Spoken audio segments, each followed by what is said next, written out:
Hey everyone, welcome to another episode of the DLC Drop podcast. Today it's my pleasure to welcome my friend Danny Martin. Danny is a fellow board member with the Esports Trade Association. We also work together on building out a curriculum from SMU here in Dallas. He's doing amazing things with Esposure, which he is the co-founder and CEO of, and he's going to share all about his journey, how he's adding real value to young people who are looking to go into business, pursuing their passion. Let's talk to Danny. Drop in the untold stories of industry leaders, influencers, and insights on future innovation. I'm John Davidson, and this is the DLC Drop Podcast. All right, Danny, thank you so much for joining me today on the DLC Drop Podcast. We have known each other, I want to say, about 3 years now. Yes. And I remember the moment that you came up to me. We'll talk about that in a little bit, but I've always been very impressed. I've always been watching what you've been doing.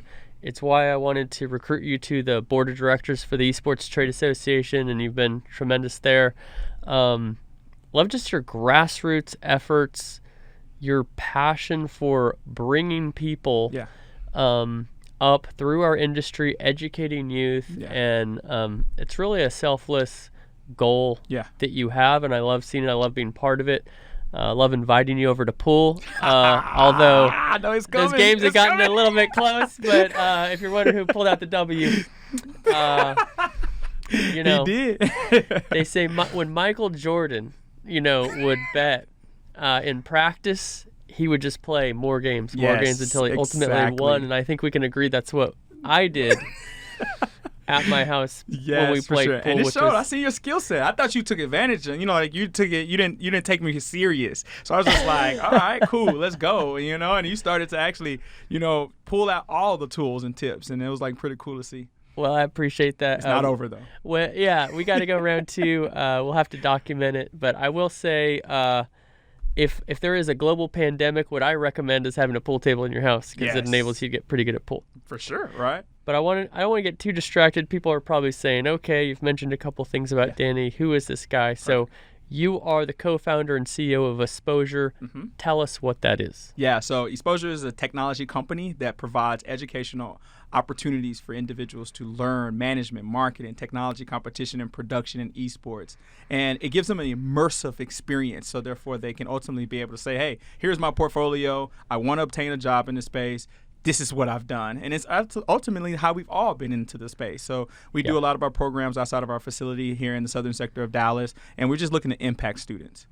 That's cool. And so I always say, especially in the esports space, there's no substitute for experience. Yes. I tell people, they ask me all the time, how do you want to get into the esports space? I say, volunteer. Yes. Get that experience.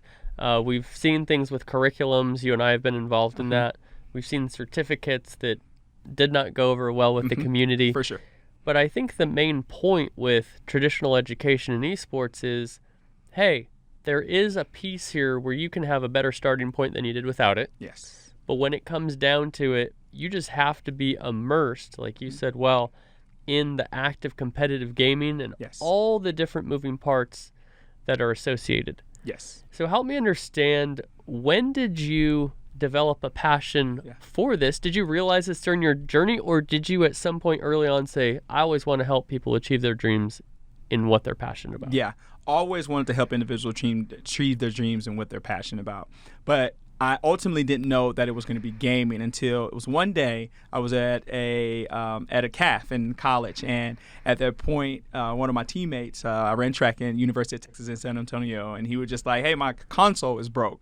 And I was like, I have to figure out how to fix this because I'm sure you're not the only person whose console is broke on campus. And so I ultimately learned how to fix it, and I started to fix consoles for individuals on campus. And when someone gives me their console, I get to see how they play, how good they would play, what game they play. And I would start hosting tournaments with that data. So it would make it easier for me to go to individuals who play FIFA or Madden and ultimately say, hey, I have this tournament. The prize purse is $100 and get individuals to come into the tournament. That gave me a little bit of capital to survive in college. And I quickly identified that, I can't be the only one hosting tournaments on campus, because it doesn't provide a lot of opportunities for individuals to actually showcase their skills, or even just feel the feeling of winning, right? And so if there's more tournament organizers out there, it's more opportunities for individuals. So I just set out to just open up an opportunity for more tournament organizers to get in the space. And I had to do that by way of technology, because I can only teach so long before you want to really impact the global atmosphere. And so I moved out to San Francisco, Silicon Valley, to work alongside with some tech entrepreneurs who received some capital, and I just started to learn all aspects of building a tech startup. And at that point, I was just like, I want to build a tech platform that allows tournament organizers to have all the tools that they needed in order to successfully host tournaments. And I quickly recognized, after you help individuals run their tournaments, you see a great opportunity to help individuals who are in those tournaments competing. And that comes into branding, helping them get a little bit more exposure for that of being a part of the professional realms. And once we started doing that, I was just like, wow, there's an opportunity behind the scenes of helping those professional gamers go, or aspiring gamers go pro. And so now that's where we're at right now. It's just really thinking about everything behind the scenes, because those individuals who are graphic designing, who are production technicians, all of the career opportunities that everybody speaks on, those are the individuals that help the professional gamers get to where they need to go. And that's a huge opportunity for us to really add value to both perspectives.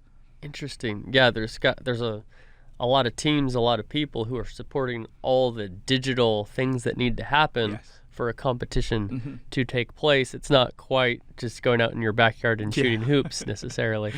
So I'm a little bit surprised to hear about fixing this Xbox story. So what did you go to school for? First of all, you're running track, but what was your major? Yeah, so it was entrepreneurship, right? Cool. So I was an entrepreneurship major due to the fact that I come from the southern sector of Dallas, and the economics is not quite there. So after school, I would run track for practice, get out, cut yards with my uncles, and then also sell barbecue at different clubs or different venues. And I would be out to about 2:00 in the morning, and all of our conversations with our uncles was entrepreneurship. That's the word for them. Cool. So I knew going into college that I wanted to be an entrepreneur. I wanted to run a business like my uncles, and they were pretty much like kind of forced to run businesses because they were in prison, they couldn't get a job, so that was naturally what they did. Yeah. And so they always talked about running a business because that's what they had to do. So I went to college knowing like, I want to run a business like my uncles, so I knew get a BA, business administration degree, minor in my entrepreneurship. Then while I was doing it, entrepreneurship became a major. So it was just like, I just didn't know what the business would be. I was like, I want to be an entrepreneur, but I don't know what I'm going to do. And that's when that light bulb, hit at that point of, building out consoles and helping fix them. Incredible. Yeah, what's funny, I never thought I was going to be an entrepreneur. I became an entrepreneur about 7 months ago, and I love it. I just had a mind shift. In fact, the next person I'm recording a podcast with is my coach, Sharon Gill. I'm excited about that. Yes.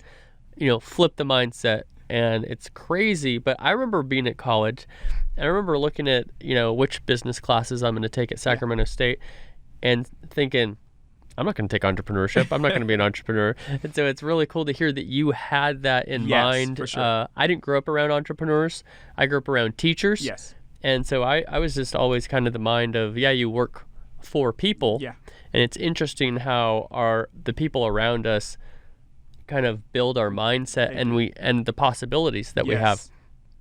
Now, you're fixing these Xboxes. I keep going back to this. I can't get it out of my head. I love it. So did you have experience taking stuff apart, putting it back together? Did you have a knack for it? Did somebody teach you? What was that about? Yeah, for sure. In high school, it was funny. Another way I used to make capital in high school is I used to build sound systems for individuals' cars. So they have boom boxes. So I would actively go, we call it Big T Bazaar, and I would go shop around with all the amplifiers and get the capacitor batteries and really install with the 8-gauge wires and install all the sound systems, right? Yeah. For the actual individual. So people in school would be going through campus with their the 11th and 12th graders, and they would have these nice sound systems, and they'd be like, who did it? And I would be be the one doing it. So that gave me a knack of actually putting together things from a hardware perspective. So I was really engaged in the hardware element of computers and understanding the value of how it all interconnects. And then that allowed me to go into college with the elements of, oh man, I can take a console apart and it may be your lens, or it may, we need to reflow the actual processor. Like at this point, Xbox had red rings of death. And so ultimately we'll take it apart and then sometimes it'll be, the disc, it'll be the lens, but most of the time it'll be the actual processor. And typically the processor will get really, really hot. Let's say people in school will be smoking and they don't clean their system, so it'll be a lot of dust, and it get really, really hot inside, and then the processor will slide off the motherboard. And so we will actively we'll heat the motherboard up, slide the processor back on in the instance of we call it reflow, and that will work. And so when someone will want to take their console back for a PlayStation for the long time that it'll take, or they can pay us $60 or $50 to get it done really quickly so they can get back to playing their game. And we started recognizing like, okay, this is my knack for tinkering with things. And I feel as if like when you're in tech, you have to know both perspectives. You have to know the hardware and you have to know the software. If you know the hardware, you appreciate the software side because you'll know how everything interconnects. Yeah, that's incredible. And you clearly have this, like, I'm going to do it myself. I'm going to figure out how to make money any way I can, which is super cool. Not everybody who has an entrepreneurial spirit also has a servant's heart, if you will. Yeah, for sure. Right? And so was that something that you experienced with your family or otherwise? Yeah, I think it's just a natural. My mother, I never really got to see my mother because she would travel all the time for work. So it would be funny. Like in middle school and high school, she would leave on Sunday nights, and then she wouldn't get back to about Thursday. So I would have to take care of my brothers, sisters, and my sisters all throughout the week. She'll leave some money for pizza. I'll iron all the clothes, and we'll just be there. So ultimately, I just see how hard my mother worked and how to provide to my brothers and sisters at that point.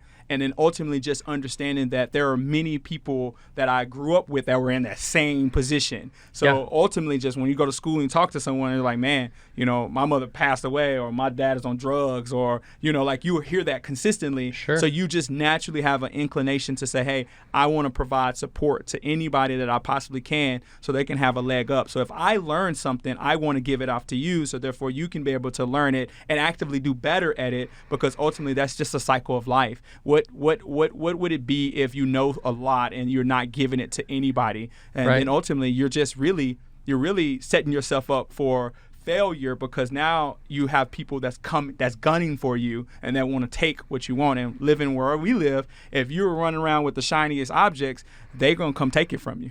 Right. Well, you clearly had a view of a path forward beyond where you grew up. And not everybody where you grew up has that mindset, right? Can see beyond that. What enabled you to look to college, to look to doing other things beyond what everybody around you is doing? Yeah. One, it was athletics, right? So esports is like my way of being in sports without being athletic anymore, right? I just talked to somebody who said the same thing. He used to play soccer. He broke his foot. Actually, Mike Ashford from the Esports Awards just talked to him, and he was like, yeah, I couldn't be competitive anymore on the field, on the pitch, but esports gave me that competitive edge. Yes. And just understanding that, when you run track, you can quickly identify if you're going to go, if you're going to go to the Olympics. And once you recognize your times is not good enough to go to the Olympics, then you're like, okay, let me start to think about something else. But being in school and seeing my track athletes, because we went to a really good track school, so just kind of seeing them going to these big schools and getting, letters of offer letters and things like that, it just inspired me, because I was like, I have to go to school and get, and go to school for running track or going to school for sports. I really didn't even think of it from the education side until I actually got to school and recognized how beneficial the education side is. Makes sense. And you stuck with school when you got there. Yes. It wasn't, some people go to school for athletics. Yeah. And either it doesn't work or they don't pass their classes. Yeah, for but sure.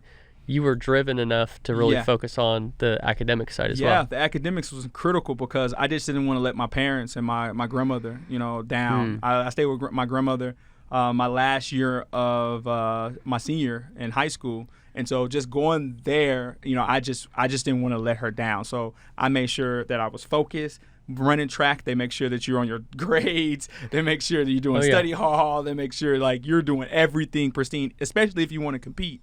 And that was a big thing for me. So ultimately, I took that same discipline that it took when you run track, and I was literally running 100-mile weeks, right? So we getting up at 6 o'clock in the morning, running like 7 miles, and then again after school, and we're running another 3 What did miles. you run? What was your 400, 800, and cross country.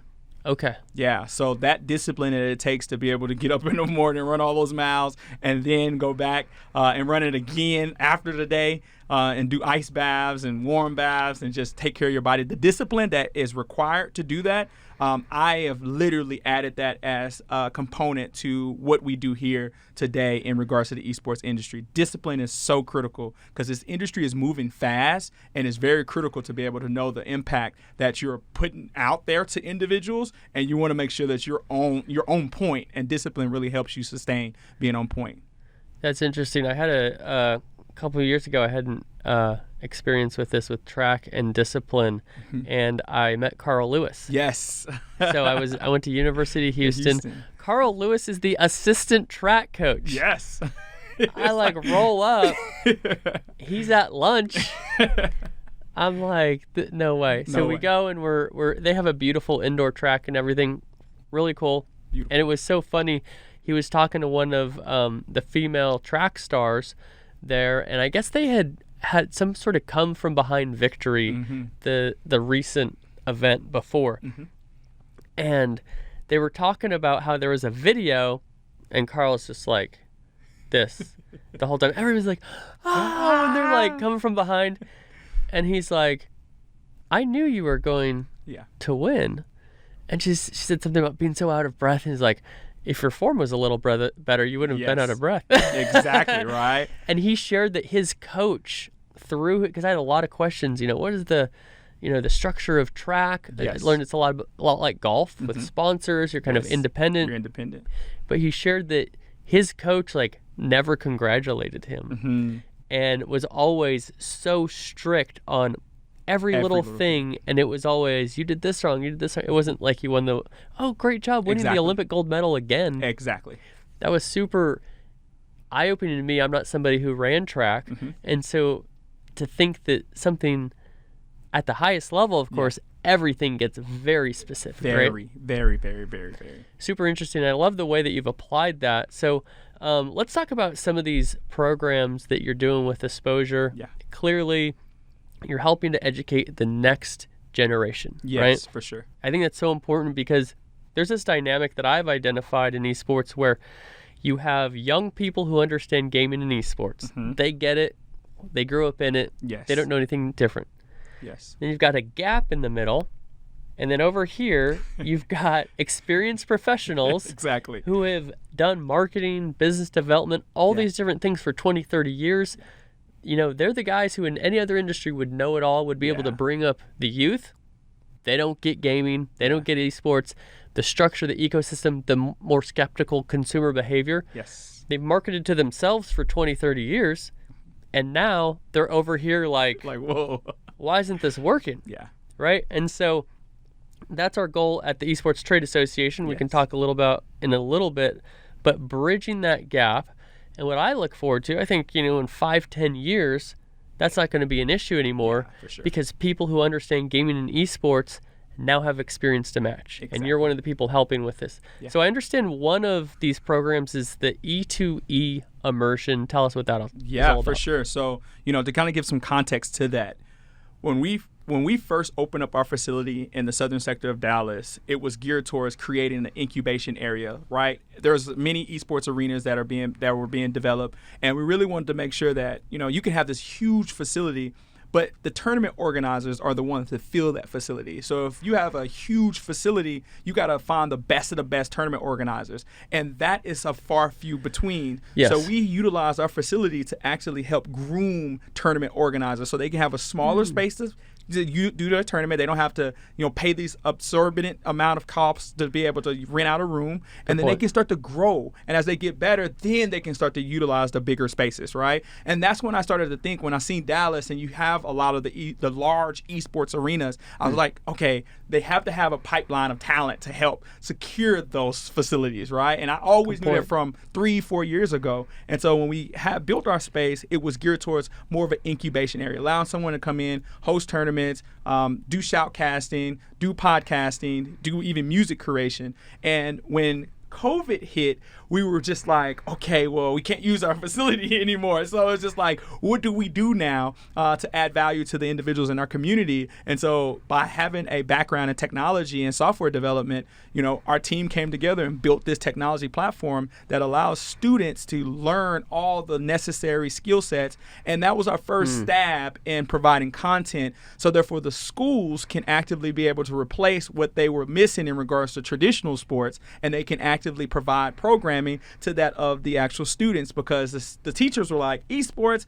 we don't really want our students playing games. But if you really talk to them about the education element, then it's like, absolutely. Oh, okay, yes, we can do this. And so we built our platform to be able to give education while at the same time allowing the students to engage from the entertainment side. And then that kind of clicked with the actual the teachers.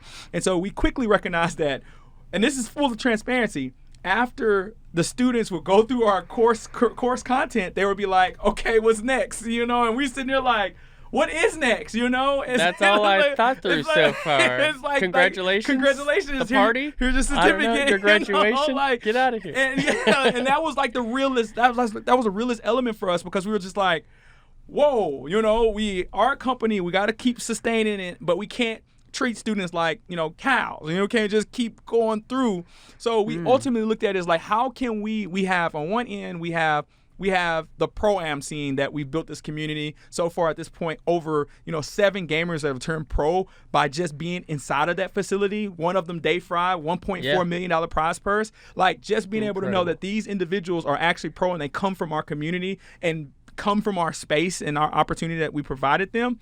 We knew, like, okay, that gaming is cool, but we really wanted to provide an immersive experience, because that's exactly how the gamers were able to go pro, because they had a facility to come to and actually compete amongst other individuals. So we were just like, okay, well, we gotta merge our entertainment side that we do with that of the education side, and how do we do that? And so out of full transparency, I talked with Sean Doe out of Complexity.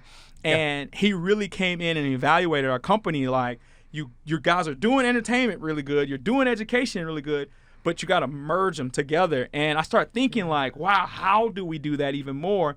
And then we came up with the Exposure Immersion program. And basically what it is it's a program where the students engage with 4 weeks of learning. So first week, they utilize our technology platform, which is a learning management system, to learn management, marketing, technology, competition, and production.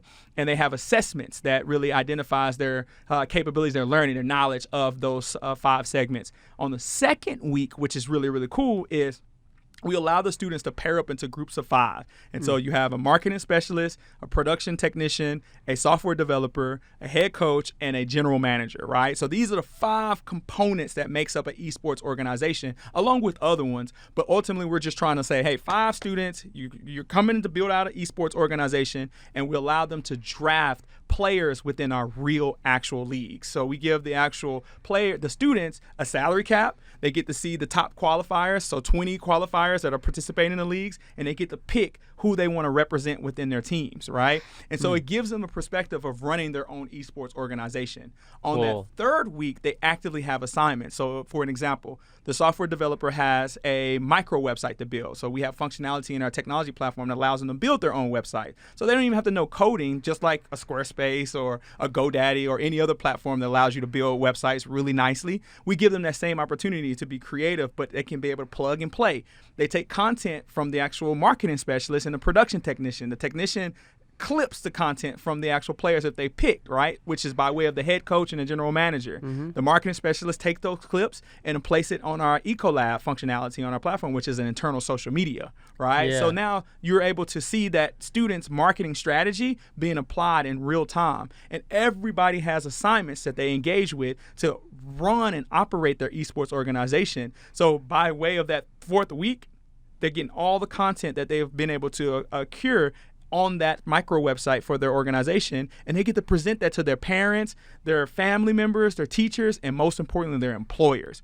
And that's incredible for actual students to be able to be in that immersive experience. And one of the ways we recognize that as a value, this program is totally virtual. But the lucky part is for students that are in the local area, on that 3rd week, we have schools busing their students to our facility so they can actively see it in real time. So when they're players that they pick, they get to see them playing on the actual stage while at the same time being in the seat. I call it the Jerry Jones seat, right? They get to be in their box office and being able to see how they run their esports organization. And it brings me back to the entrepreneurship roots, right? Yeah. It allows the students to really operate their esports organizations while being able to do it in real time. And that's one of the benefits of being in a local area. So we interact with Duncanville, Cedar Hill, Lancaster, DeSoto, a lot of the schools in the southern sector of Dallas. But we really want to provide this program to several schools, no matter where they're at, the northern sector, the west side, or the east side of Dallas, and even from a global perspective just as much. So that is the basis of our immersion program, and it just came out of how do we connect both things that we do, the entertainment and the education side, and that was the best way that we can figure out how to do that. I love that. I mean, as I'm listening to you here, I'm thinking Danny is never going to go hungry. Yeah. Because you're going to find a way to for sure. At least make enough money to get by. Exactly. If not more, and I think that work ethic and that mindset that you have is always going to do well. And man, you're crushing it. Tell me the ages of the kids that are 13 to 25 years of age. That's pretty broad. Is there is everybody in the same program? What does that look like? Yeah, so everybody's in the same program, but we really focus in on going towards the juniors and seniors because the juniors and seniors are about at that point of making their decision. Do I go to college or do I go to trade school? So we really want to make sure that they're like equipped to say, at least I can go to college to further this, or I can go straight into the actual workforce by showcasing what I've done so far. So we really want to focus in on the juniors and the seniors because they got the most pressure on them about like what do they do, especially with college being so expensive, you got trade school where it's competitive, it's like these students have some critical decisions to make at that point, and we just want to make it as easy as possible for them. Cool. And it sounds like you realized how to do this through COVID. So is this have you been doing the first iterations of these 4-week courses, right? Yeah, we're in it right now. We've done it. We're on our 2nd month. So we're currently right now doing it with Lancaster ISD. So we have 25 students that are actively going through it every day. The Monday, Tuesday, Wednesday, Thursday, Friday, Saturday. They're in their 2nd week right now. So we started it. We're going to start this program. We start this program the first of every month. Right. Our public release is July 12th. So that is actively for that of schools, but also for the general public because in our area, there are not that many esports programs in the schools. So if they're hearing me shout out esports, parents are hearing that. So they're like, well, we don't have an esports program. How do we get a part of this? So we're launching it for the actual parents and the community members who would like to get their youth involved, and even organizations that do not have esports programs. So we're literally trying to make sure that it's offered to everyone from that perspective.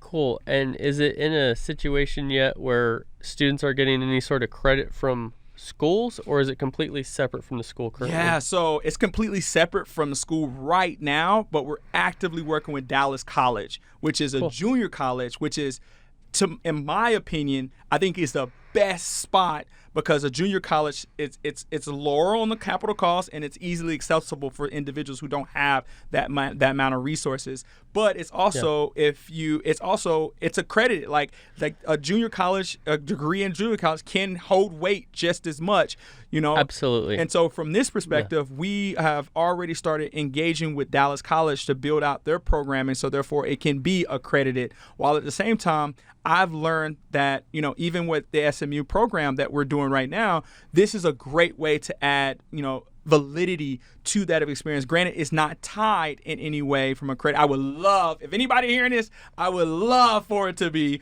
Let's figure that out. Figure that out. That's the next step. That's the next step, I think right now just being able to say, man, we're building this program for SMU, which is a prestigious college.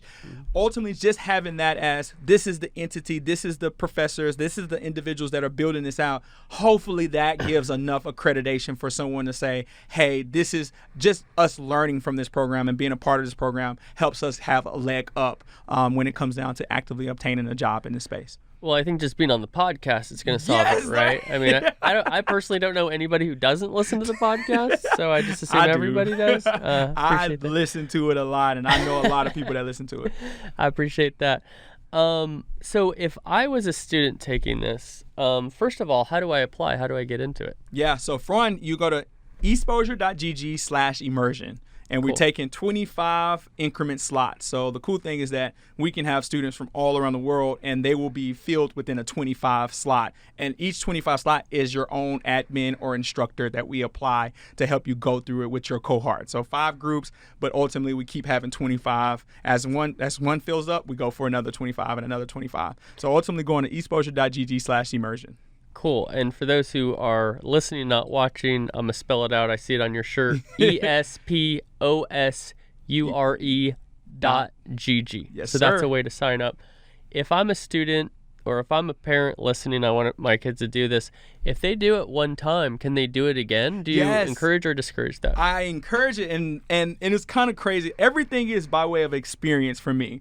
Mm-hmm. I was on a call with an institution that was in Europe, and they were like, wow, this 1 month experience, and the students get to experience one role.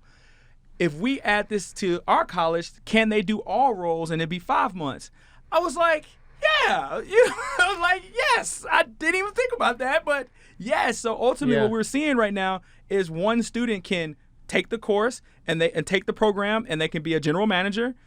And then they can take it again. They can be a marketing specialist. They can take it again. Cool, because there's different roles in the program, so you can do it again and again and do a different role. So if you take it one time, you were randomly selected to any of those roles, right? Got it. So if you take it 5 times, you get the experience of each of those roles, right? So it's that was the moment where I was just like, wow, I didn't even think about that, and they let us know. So now when we work with colleges to fit within their 5-month semester range, they're like, we want our students to experience each role throughout that semester.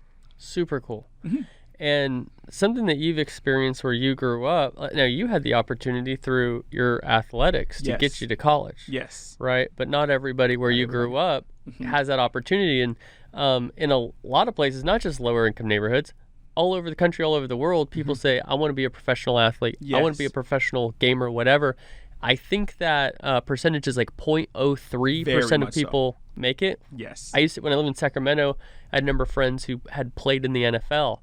And while the average of an NFL player is 3 years, the majority play for 1 year. Mm-hmm. It's the superstars who play for 10, 12 years that they mess up that average. Yes. But I had a number of friends who went to the league 1 year. They made $400,000 minimum. Mm-hmm. And then they're trying to find what's next. Employment, what's next, Everything that they had put their entire life to, they realized their dream, and 1 year later it was done. Yes, for sure. And so I love what you're doing. I love what we're trying to help people do at SMU that you and I both were involved with, writing the curriculum there for their Esports Business Management Certificate Program. Yes.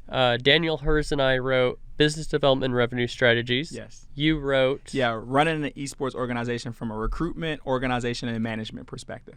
Absolutely. And so we both have this great passion for having to bring up young people, but talk a little bit about what you're providing, that it's the type of thing like give a man a fish, he'll eat for a day, Yes. teach him to fish, he'll eat for a lifetime. Very much so. And what you're doing is you're opening people's eyes to possibilities that they may not see.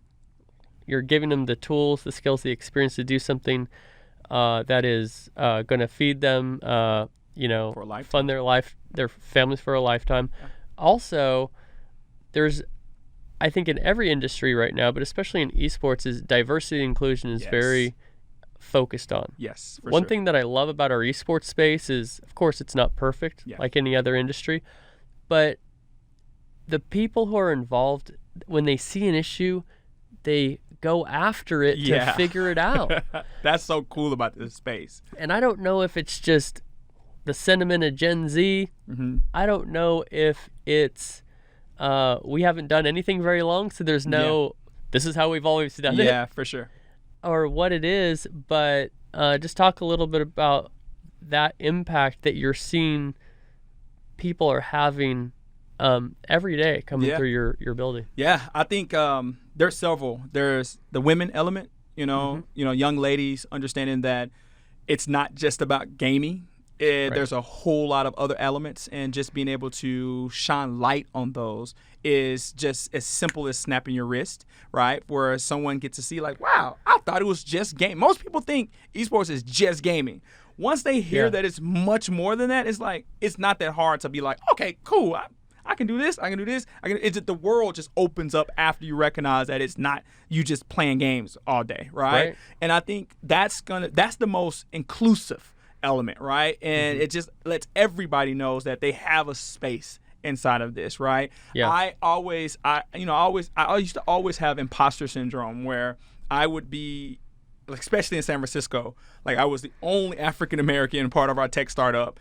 I mean, these individuals that I would work with, awesome people, come from Carnegie Mellon, Facebook, working on our tech startup. And I would be like, I'm this little kid out of South Dallas at UTSA, like nobody knows my school, right? Yeah. But they know Oak Cliff because Oak Cliff is like known to be, a bad place to be, right? So Yeah. like, you from Oak Cliff? I heard a song. It's like, for different reasons. For a different reason, Right. So I used to always be like, man, I don't supposed to be here, And, the cool thing about esports is I feel as if like I'm just like everybody else, right? Cool. And the cool thing about it is it's competitive. So the competition shines light more than anything, which True. coming from a sports background, you just have an innate element of competing, right? Absolutely. So it's not bad competing. It's like I hate you or I hate them. It's just I see you're doing good. I want to do good, and I want hope that you look at me doing good and you want to do good, right? Right. And we sharpen each other, and that's the awesome. coolest element in esports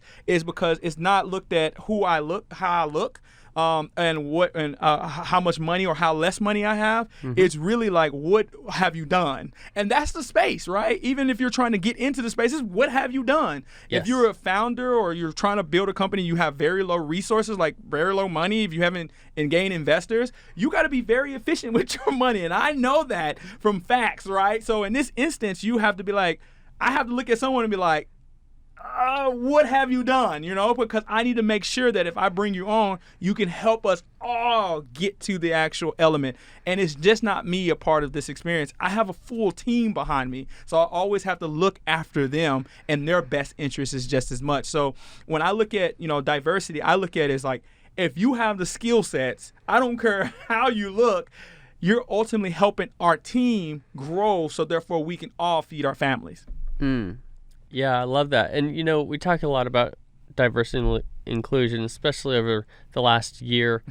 All these industries, there's something that has to happen, though, way before people are of the age and experience to take advantage of opportunities, where we do want diversity in race, gender, experience background, all those things as well.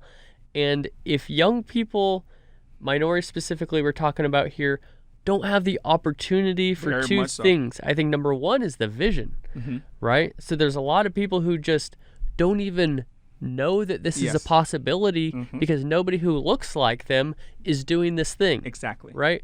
And then the second, after they have that vision, is do you have the opportunity to then develop the skills to then get that first job. Exactly. Or have that experience, which then when someone is building a board, like the Esports Trade Association, or you're hiring for a CMO or something like that, you're qualified for it. Yes, exactly. Right? Talk a little bit about your take on that. Yeah, I think the biggest dynamic is like, when I get someone a record, I hear this often where it's like you're part of these organizations because you're black, right? And sometimes I'd be like, yeah, that's true. But like a tokenism, it's like a tokenism. We need to check a box. We need to check a box. There. Yeah, okay. and I'm totally okay with it because I look at it from a perspective of I put in work to be that check, right? And so now I'm looking at everybody that I impact. I have to tell them, like, you're gonna have to work to be in the space that you want to be in, right? And you never want to discount work from somebody. You want to let them know that because you've worked to get where that's what makes you able to be a part of that checkbox, right? The work that you put in is beneficial because a lot of people don't put in the work. So if you put in the work, you're going to be in that position, and they just need that first element that you spoke on, is just knowing that it's there. The opportunity is there and seeing somebody else do it. Once that clicks, it's like, okay, I can put in the work. And I now can be a part of that experience. But if you don't know, if there's nobody out there shouting, the opportunities in esports, then you don't know. You do not know at all. So when you just can speak on those, someone can say, oh, man, all right, let me go put in the work now. Let me go volunteer. Let me go and ask someone. Let me go to travel. I remember traveling to tournaments back to back to back where I would get like a little rental car. I would sleep in my car. I would go to the tournament. I will go and talk to every single body that's there as possibly I can. They will look at me weird because I'm asking all type of questions, and they don't know. I'm not playing any games, so they're like, who is this guy? But ultimately, like, learning and asking an individual, how can I add value to what you're doing? How can I help? And you get so many different perspectives, and then you can come back at the end of the night and say, okay, I can help there, I can't help there. And then you go back and say, hey, this is what I can do. And you help that person, and then that person says, oh, man, you helped me. Let me introduce you to this person. Let me introduce you to that person. And then you start to build in that perspective. So really it's a sacrifice earlier for individuals who are wanting to get in this space to say, hey, I actively want to add value to an individual. And it doesn't matter how you look. It's if you really have the compassion and the humbleness to say, hey, I don't know it all. I want to be able to add value to what I do know, and I'm willing to learn so I can know in the future. If you have that, then you can ultimately be able to have value in the space. Now, how long it's going to take, right? We don't know. It took me 8 years to really to understand and really make revenue in this industry. I can break even, right? I can break even. It wasn't until after COVID where we recognized, like, oh, snap, we can do virtual tournaments, we can do virtual production, we can build out a platform, and people needed it at that point. So it was low overhead. So we're like, man, we finally are starting to make capital now. But before, when you're trying to open up a facility, when you're trying to build a community, especially for us, we went into a community that was in the southern sector of Dallas, so you got to teach more. You got to, like, it's a slower churn. There's an education piece that needs to happen. Exactly. So you already are going into it like, man, I don't even expect to be rich 10 years from now, right? I know that if I can just do a good job, I can sustain our team and sustain ourselves. And, you have to have a psychological mindset to know, like, this is not for me.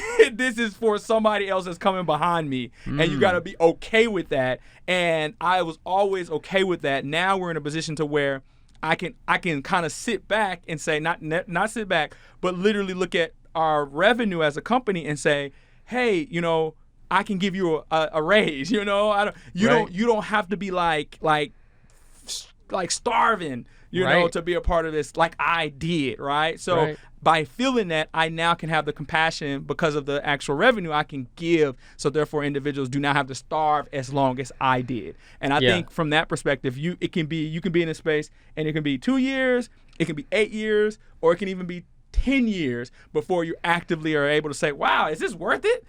But in your mind, it should be worth it, because if it's not you have to think selfless, and you have to think how you're impacted after you. Did you have a time in that 8 years where you thought about giving up? No, absolutely not. Absolutely not. I was so invested that I felt like if I give up, I ain't gonna have anything else. Like I'm so invested in this, and this has to work. It has to work. Like there's no like, I'm just gonna figure it out, and I may have to be. I always tell my people, like, I have to put myself on ice. Like I have to literally freeze myself and move really slow, just so when I get the ideal, I can unfreeze myself and move faster. Interesting. Just to sustain the timeline. Because you can't sprint all the time. You can't sprint all the time, so you're purposely kind of saving up those moments so that when you have to sprint, you have the ability to do that, is what you're saying. Exactly. Interesting. And this is sprinting mode right now for me.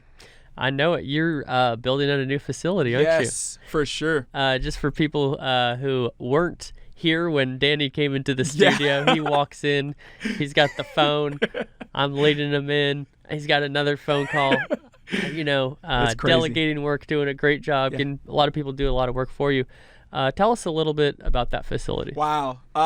This is a third facility of us building, and man, the first facility, it was inside a ravaged building, been there for like 6 years, roaches, rats, coming cleaning everything out, building walls, taking it out, and recognizing that I have this vision. I'm finna figure out how to turn this ugly building in this city into something that the city can be proud of, right?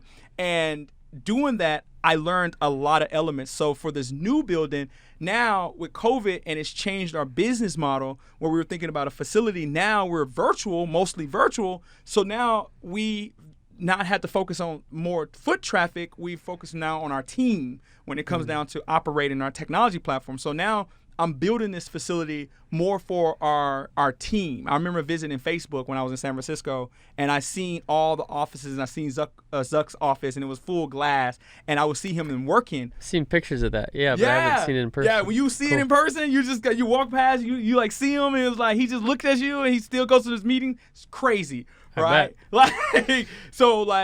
Just kind of seeing it, I was like, man, I want to have an office like that, and this new space gives us that opportunity to do it. So the upside of COVID and the revenue that we've been, I was able to save that, and now being able to add that into a facility that makes it better for our staff as we grow, but still keeping the dynamic of an arena. So we go from a 5,000 to a 2,500, still very efficient. But the purpose is when these students bust into our facility on that third week, I'm building it to where it's like a field trip. Like when they walk through the door, they get to see our offices, our teams, our education department, our marketing department. They get to go in the content room, see the content individuals creating content. They get to see the production room, and they see the production getting ready for the production that they're about to participate in. And then they get to go in the arena and watch everything as they do their assignments.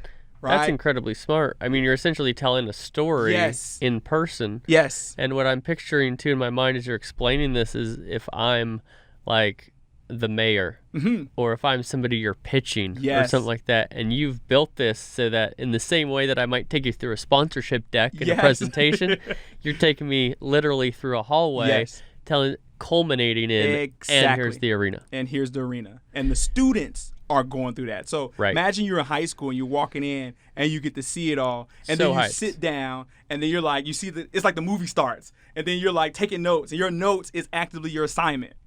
Incredible. Like that's my vision of how seeing this space, and it's cool to see it taking place. Yeah. It's crazy to be able to see. I'm dusty right now because I'm at the facility, just trying to get everything ramped up. Putting that work, though. Putting in that work, man. Yeah.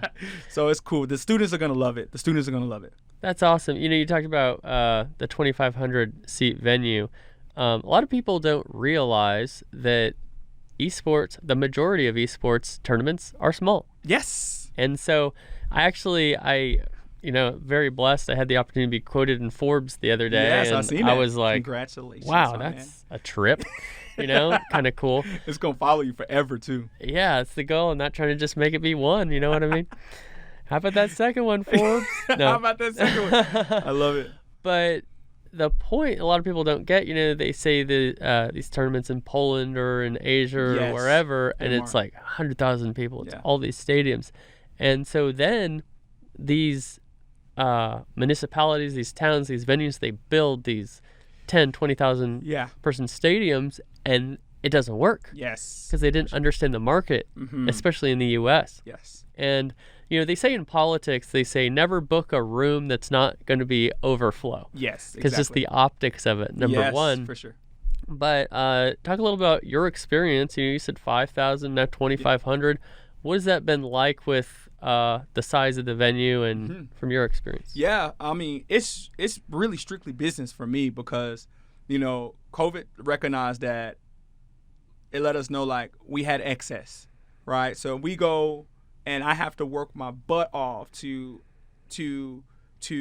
have a space and to afford that space.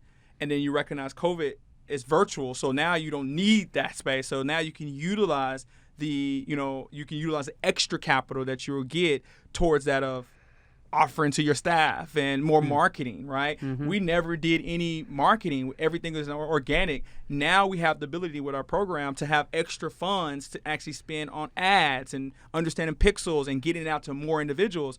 We were strapped before then to do anything, So like, it's, understanding how to be efficient during these times is what is now being more impactful to our communities and the individuals that work with our company. So, I see it a value for individuals to start small, start efficient. That's where most individuals, and then just grow little by little by little and really understand data is important, right? Understanding how you can be able to take that data, measure it, and then start to apply that data, and that can ultimately help you grow. Well, I would say, and especially in live events. So typically live events are kind of a black hole from a data perspective. One of the things that COVID has done, I've been a part, or at least in touch with so many different technological companies with events who are now doing things where you can capture that data. And that's gold. Yes, I mean, a lot of times you don't make money any other way. You get the data, you're good, right? You can do actionable insights, leverage that in a number of different ways. So you make a great point on that. One thing I want to discuss while we still have a little bit of time is the Esports Trade Association. Yes, for sure. This, I think, was the first opportunity for us to really collaborate. Yes, for sure. It was definitely the first. We met at the Capitol Factory. Me and a gentleman named Donnie Newfus did like a fireside chat sort of a thing. And I remember this young, ambitious, loud-spoken, energetic for sure dude come up and be like, I need to talk to you or something like that. And what's so funny is like I've been that dude so many times that I was like recognized game sort of thing. I was like, oh, I like the hustle. For sure. I remember at that time it wasn't a fit for us to collaborate in my current role, but I never forgot that. That's perfect. And when I started building the permanent board or the 1-year board of directors at the Esports Trade Association, I was thinking about who do I know and what are the different puzzle pieces, right? For sure. And I remembered you and what you're doing, and I thought, man, Danny is got this grassroots thing. He's really connected, super connected to the culture, bringing up the youth, and because we have this mission to help improve the business practices of the esports industry to ultimately result in more sustainable growth for the industry, very much so. And ultimately just gamers enjoying more of what we love. Exactly. I would love to hear your perspective. I tell people at ESTA all day, every day. For sure. I just love to hear what it means to you and specifically in your role, how you see it as an opportunity to help others. Yeah, that's awesome because when you approached me about ESTA, I'm actively going through it with our own company. There's two elements that we experience. It's trying to, like I stated, trying to merge the education with the entertainment. And then the next thing is there's two sides of our company. It's like 70% of our staff I've brought in out of high school and college. So cool. They're 75% of our staff is under the age of 22. Wow, right? The rest are executives, right, that are non-endemic to the space. Right. So I always have to be the middle person. You see that gap every day. Every day. Every single day I see it. The younger individuals are like, why do I need to learn? Why do we need to do this in education? I just got out of school. I don't want to do this. And I want to just game. I want to build things and graphics for the game. And then the executives like, they're not professional and they just do whatever they want. I'm like, that's millennials. You know, like we got to figure out that's our reach. Our people on our team are the individuals that we're marketing to, right? That is the community. So everybody has to understand each other. So when you approached me about ESTA, I was just like the same thing. It's individuals who have tenured backgrounds that want to learn about the industry. They actively are wanting to work with the individuals in the industry, but they have to learn the industry. They have to learn the space. And you have the individuals in the industry right now that is having a hard time trying to figure out how to make money in the space, right? Because they're so passionate. So they're like, but they don't quite know how. And if they do know how, they view it as kind of like a sellout, like, right? So it's like this going together. So when I see ESTA, I looked at it as like, whatever I can do to help bridge that gap with the bandwidth that I have, I am ultimately looking at it as like, I want to add value because I see where they're at as an entity, and it's very critical they're in a position to where they can impact both the community and the individuals who are looking to get in the space to add value to the space with the skill sets that they have acquired over a considerable amount of years. Yeah. And I looked at ESTA being the best platform in this industry to do that. So ultimately, I looked at it as like, yes, I would add I would add whatever I can to help ensure that that connection is met. And it doesn't happen overnight. But nothing happens overnight, right? And as I'm here, I'm getting to talk to individuals who from all different backgrounds that are ultimately looking at it from a perspective of like, I'm just looking for this tidbit. And I will go and take this tidbit and I'll go find another tidbit and I'll find another tidbit. And that's how the community at ESTA is being built. It's everybody learning from each other from little tidbits. And I look at it and I'm just like, wow, if I can build an organization like ESTA, that I can be as value to our community as ESTA is to the esports community.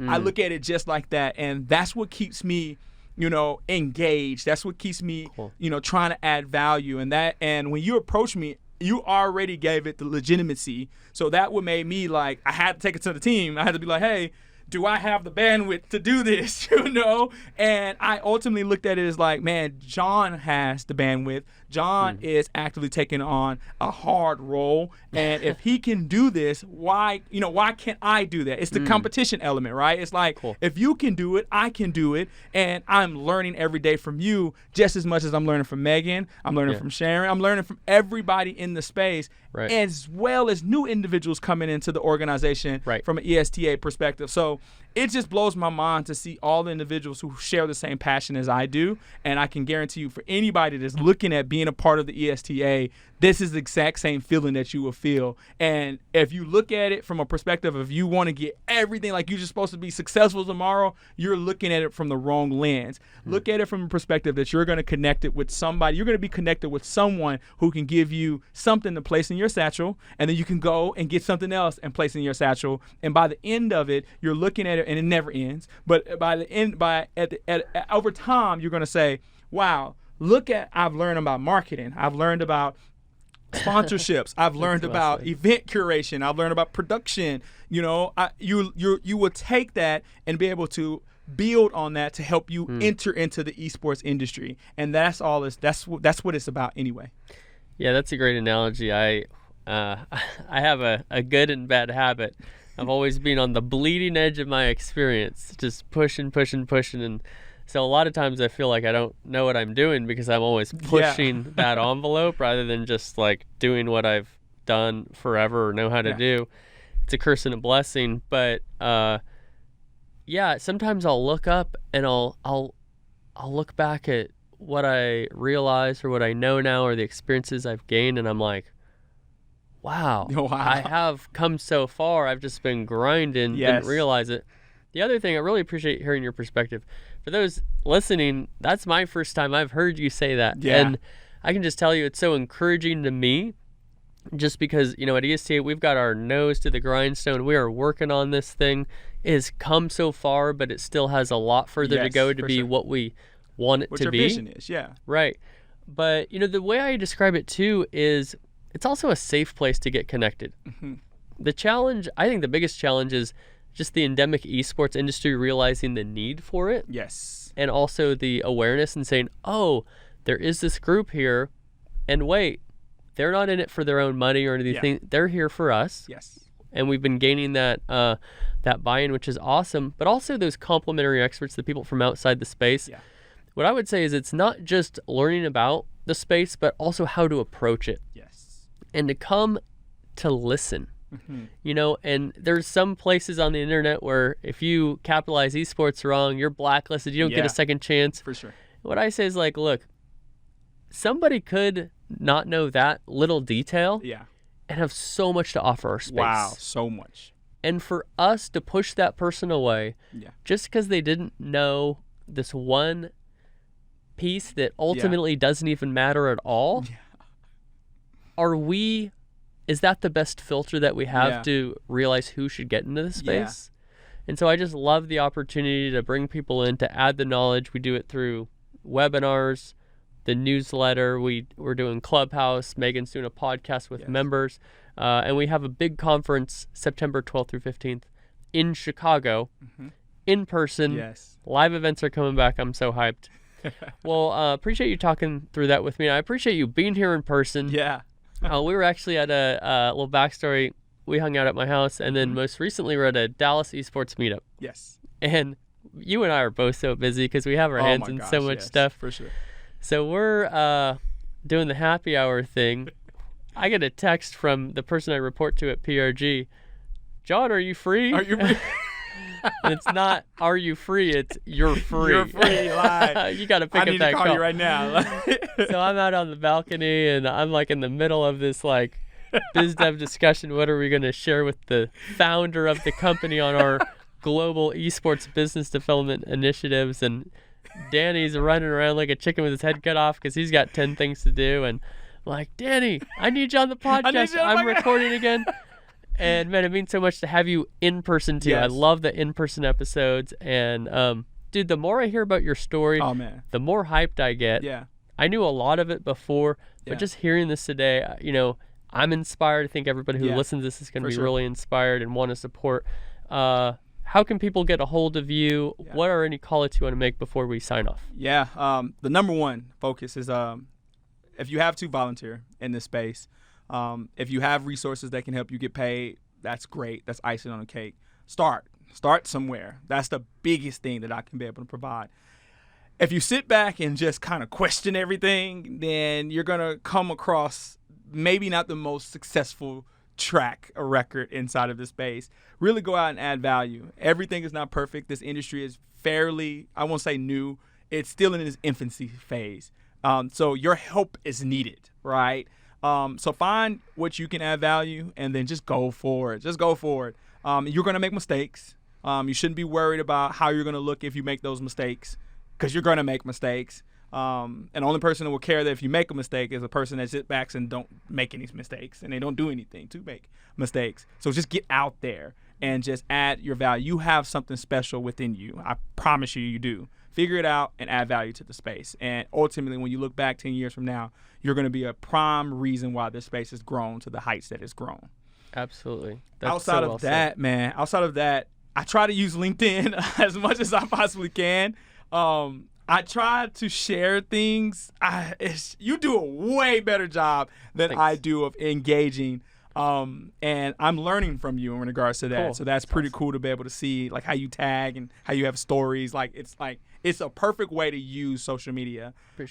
I try to use social media to a point to where it's just like, here's what we're doing. I'm in the background. Like I'm doing a lot. Like I feel bad if I don't post, you know, like that's kind of like how I am. But you can definitely follow, the journey on LinkedIn. Definitely at Danny Ray Martin.